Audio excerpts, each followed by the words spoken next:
Bangladesh cricket team India চলে গিয়েছে। কেন?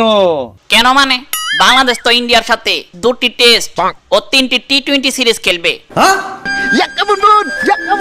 পাগলের কথা কইছিলাম না, 6 মাস পাগল থাকে 6 মাস ভালো থাকে, এই হালাই ওটা।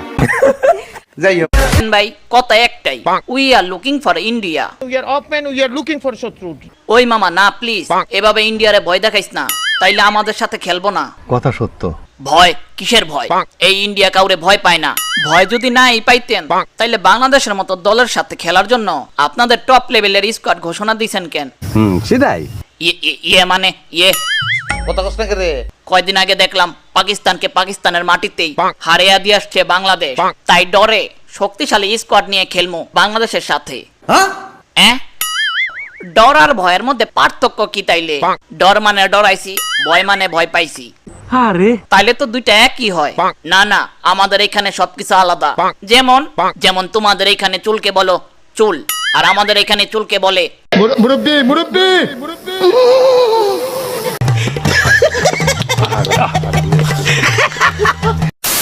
ভাই কষ্টে বুকটা ফেটে যাচ্ছে। কেন রে রশিদ, কি হইলো আবার? আর বললেন না, ওই দিন বাংলাদেশে ঘুরতে গেছি, রাস্তায় কয়েকটা পোলা আমারে ঘেরাও করলো। তারপর আমাকে বলল আপনার কি বাথরুমে ধরেছে? আমি বললাম না। তারপর আমাকে নিয়ে দোকানে গেল, দোকান থেকে একটি 10 টাকার রুটি কিনে খাওয়ালো। তারপর সবগুলা পোলা আমাকে 9 ঘন্টা আটকে রাখলো। তারপর যখন আমার বাথরুম ধরলো, ওরা বলল আমাকে 20 টাকা দিতে। তারপর 20 টাকা আমি দিয়ে দেই। তারপর একজন বলে মহামান্য কাস্টমার, আমরা আপনাকে পায়খানা করানোর জন্য। ভাই আমরা কি এরকম স্বাধীনতা চেয়েছিলাম? যাই হোক আপা গো, ও আপা, আপনি তো ইন্ডিয়া আছেন, কতদিন হয়ে গেল আপা আপনার আর দেখি না। আপা আপনার জন্য কাঁদতে কাঁদতে কান্নাক দিয়ে পানি পড়ে, আমার 39টা বালিশ ভিজে গেছে। আপা গো, আপনারা ছাড়া নিঃশ্বাস নিতে পারি না আপা। ভাই কাক্কর মুখটা যেতে ধরেন তো। কেন ভাইয়া, উনি তো বুড়ো মানুষ, ব্যথা পাবে। তুই ধর, নাইলে তোর ধর্ম। না আমি ধরছি। যাই হোক আরে নেকো মুখ যেতে ধরে, এখনই তো নিঃশ্বাস নিতে না পেরে মরে যেতাম। তাইলে এতদিন তোর আপারে ছাড়া কেমনে নিঃশ্বাস নিছ? এতদিনেও মরস নাই কেন? সেটাই কাকু আপনার এত ফোন দিলাম, ফোন ধরলেন না কেন? কই ফোন দিছস? আমার মোবাইল তো আমার সাথেই আছে। কি বলেন কাকু? 32 তারিখে রাত 24টা 2 আপনারা যে ইউটিউবে ফোন দিলাম, দেখেন নাই? চুপ শালার ভূত।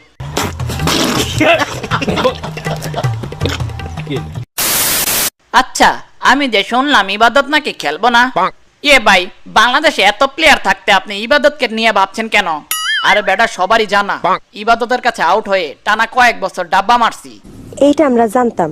তাই এবার যদি ভুলবশত বাংলাদেশের সাথে খেলার সময় ইবাদত আমার আউট করে, তাইলে তো আর ক্রিকেটই খেলতে পারবো না, কারণ কয়দিন পরে আমার রিটায়ার। আহারে, চিন্তা করেন না ভাই, ইবাদত আসতেছে। আমি এই সিরিজ খেলবো না। যাই হোক আর ভাই কারেকশন করতে দেন, কারেকশন পরের লাইন। ইবাদত এখনো ইনজুরি থেকে সেরে উঠে নাই, ইবাদত খেলবে না। আরে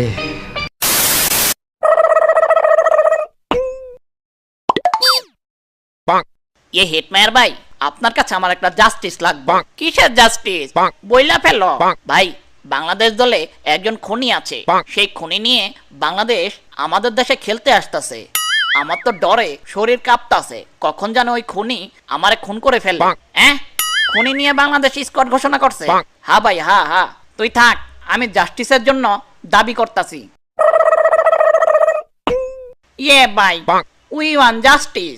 শালায় আবার আসছে। কি জাস্টিস বলতো হিটম্যান? আমি ওপেন সূত্রে জানতে পারলাম আপনাদের দলে নাকি খুনি আছে, আর সেই খুনি নিয়ে নাকি ইন্ডিয়ার সাথে খেলতে যাবেন। কি তখন আপনি কি পাগল হয়ে গেছেন? এই দুরহালা, এইগুলা সব ভুয়া, মিথ্যা, বানোয়াট কথা। না ভাই, আমি দেখছি বাংলাদেশের সেই সন্ত্রাসী খুনি সাকিব আমার সামনেই একজনকে মেরে ফেলেছে। কেমনে ভাই? আমার একটু জানান তো, কেমনে, কি দিয়ে মারছে ওই দিন? আমার খুব জানার ইচ্ছা।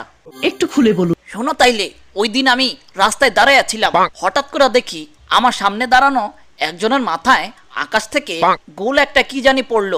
তারপর সেই ব্যক্তি সেখানেই শুয়ে পড়লো। আজব ব্যাপার। ভাই করছিলাম কি, আপনি গোল যেটা দেখছেন পড়তে, সেইটা মনে হয় কাকের গু। তারপর মনে হয় ওই ব্যক্তি গন্ধে অজ্ঞান হয়ে গেছে, তাই মাটিতে শুয়ে পড়েছিল। আজব ঘটনা, এও কি সম্ভব? সাকিব আল হাসান তখন সেই ম্যাচে সাকিব আল হাসান একটা 6 মারছিল। সেই গ্লোবাল টি-20 কানাডা থেকে বল বাংলাদেশে উড়ে এসে সেই ব্যক্তির মাথায় পড়েছিল, আর তারপর সে মারা গিয়েছিল। হ্যাঁ হ্যাঁ ভাই ভাই ভাই, ঠিক ঠিক ঠিক ঠিক। দর্মিয়া গুজবে কান দিয়েন না।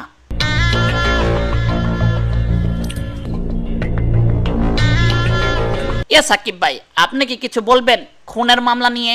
চল ইন্ডিয়া গিয়ে আগে একটা পার্টি দিতে হবে। ओ भाई मारो मुझे, मारो मारो मुझे, मारो मारो।